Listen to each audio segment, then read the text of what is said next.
hello and a huge shout out and thank you to David Archuleta for putting our thoughts into the lyrics of your new song, Held Together. My question for our audience today, our Unpacking Mormonism audience today, is do you love your loved ones enough to go to hell with them so that they have your support? Do you love them that much? Because I think it takes a great deal more love to go to hell with somebody than it does to be exalted in heaven without them. So I just wanted to say, David Archuleta, your words to your new song are inspirational and impacted our family in a very positive way. So Katie, did you have something that you wanted to say about that song? She's nervous. All right, Dad? I'll start. We actually just did a live show about something else, patriarchal blessings, and I really wanted to continue. We had the time to do it now, and I just wanted to continue because when Sarah played the song for me, of course, she played it like 3 or 4 times, right? That's just 5 or 6, maybe 12, who knows? I asked Katie if she'd heard it, and she's like, yeah, Mom played it for me the other day like 8 times. I said 7. I said 7. All right. So obviously some significant meaning there. There were 2 things that specifically stood out to me. One is from the song and one is a response to the song. In verse 2, he says, I'm afraid of letting go of the version of me that I used to know.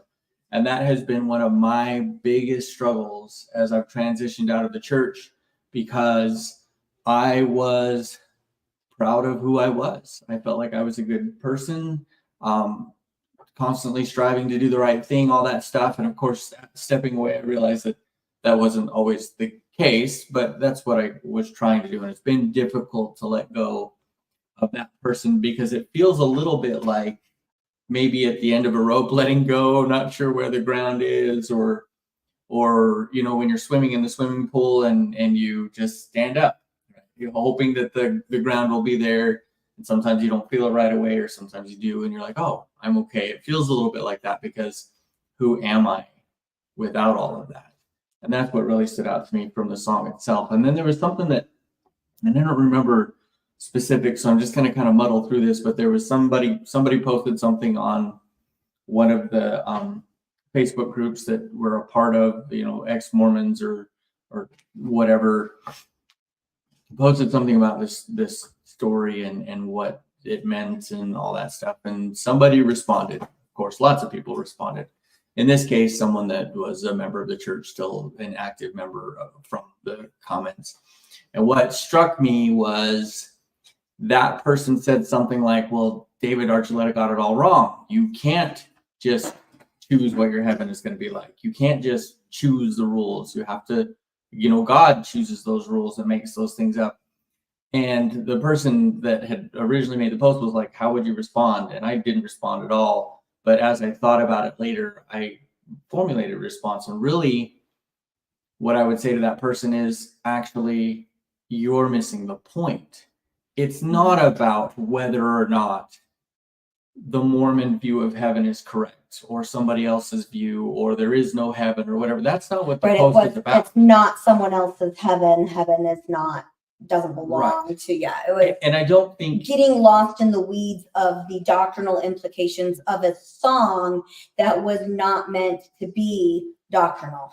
Right. Yeah. And I've seen several responses like that. It happens all the time when somebody throws out their story and some Mormon or somebody else wants to say, well, that's not the case. Same thing happened like on a post recently about abortion. My sister-in-law comes up and she starts talking about all her beliefs about abortion, but it's not addressing what was actually said. In this case, what I would say is you've missed the point. What's happening is David Archuleta is sharing an experience about his experience with the church, and in this case specifically about coming out as gay and how he dealt with that and what that meant for him. And his family and then his family afraid to go tell his mom because his mom gonna, you know, walk away from me. Like there's so many stories of so many. And it's not exclusive to Mormonism, but so many parents will just walk away from their kids because they choose, quote unquote, a lifestyle that doesn't fall within their beliefs. And whether or not you believe that they're choosing, quote unquote, to be gay or that they are gay, it's not the point. In this case, he's trying to share this experience of who he was, how it was so powerful for him that his mom didn't walk away, that his mom loved him enough. And we don't get much of the story of mom. Like, I don't know if she had already read other things and she was struggling with her testimony or her beliefs in the church. We don't get that indication. My What we get understanding is is that she was completely stalwart, 100%, all the way in, doing the best that she could, that some of the siblings had left already for differing reasons, and that within a couple of days of David telling his mother that he was stepping away, she first went silent, and then when she responded with something to the effect of, if I don't get to be with you in heaven, then we'll be together in hell. Right. And of course, that's paraphrasing what I heard from David's own podcast. So from the song, we don't necessarily get an indication of where she was. We only get an indication of the way that she responded to him in the way that meant so much. And that's really the point of the song. It's not a doctrinal dissertation. It's not a stab against the doctrines of the church. It is a stab, really, against the way that people are responding in isolation, in condemnation of people who are doing things in a way that you don't think is right. And I think that completely misses the point of how we're supposed to treat the people around us. Maybe supposed to is a bad word. For me, it's the way I want to treat the people around me. I want to be loving regardless of who you think you are. I want to love you as you are. And I think ultimately that's what stood out to me from that post, is that you've missed the point. It's not about the doctrine. It's about someone's experience in feeling love and walking away from something because in that organization they didn't feel like they could get that love. Right.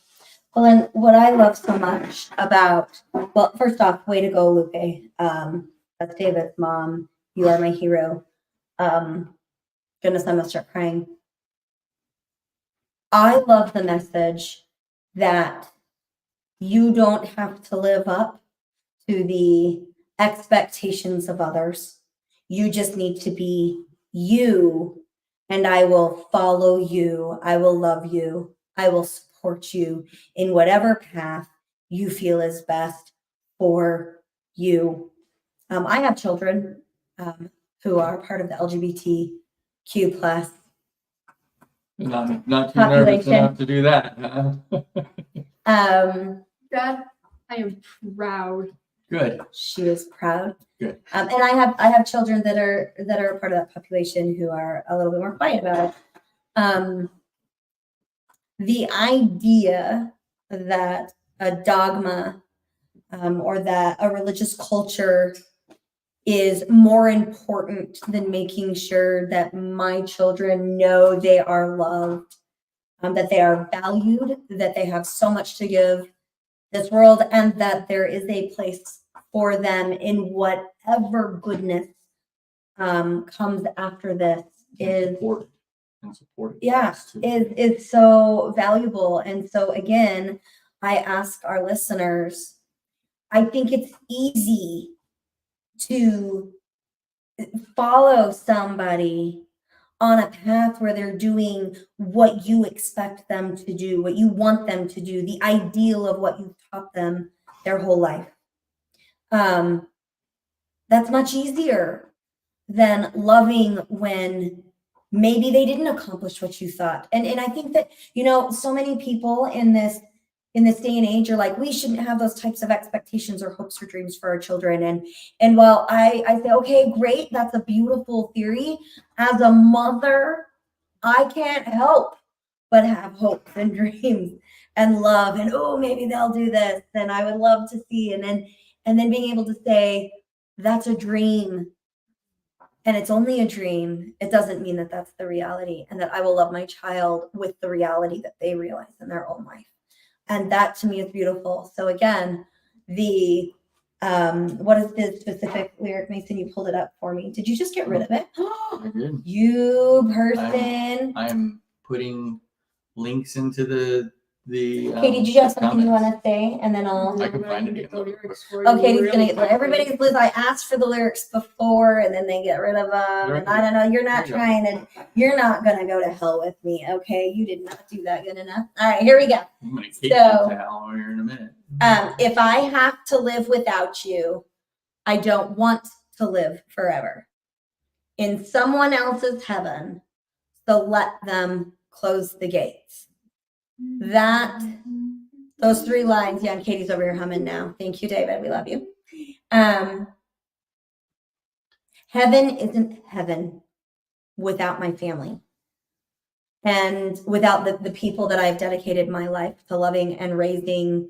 That, I mean, he says blood is thicker than pages. I'm going to disagree with you on that, David. I'm going to say love is thicker than pages because I don't share DNA with a whole lot of my kids. I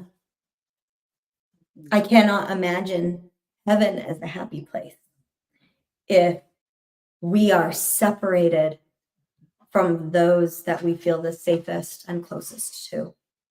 And if a religious organization or a dogma is going to preach that I have to follow all these rules, if heaven is pressure and I have to do all these things to get there, I'm okay with them closing the door on that ideal, and I will stick with the hell that lets me be with the people I love the most. It's Paradise's pressure. I'm sorry. The gates, not the door. It's the gates.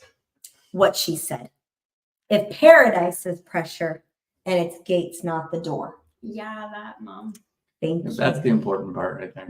So, Mason, I love you enough to follow you straight to hell. I think it'll be the other way around. I'm Probably. probably following you. Your family would agree with that. I'm sure they would. Lupe, you're my hero because I'm actually going to be reincarnated and going into the world of Harry Potter, so... okay, Katie's getting reincarnated to go to Hogwarts. Lupe, you're my hero. You did for your family what our families could not do for us. Please keep living your best life, David, and keep creating. We at Unpacking Mormonism support you 100%. And yes, I am playing your song on repeat more times than my family wants to tolerate right now. Thank you so much. We will see you next time. Thanks, guys. Bye.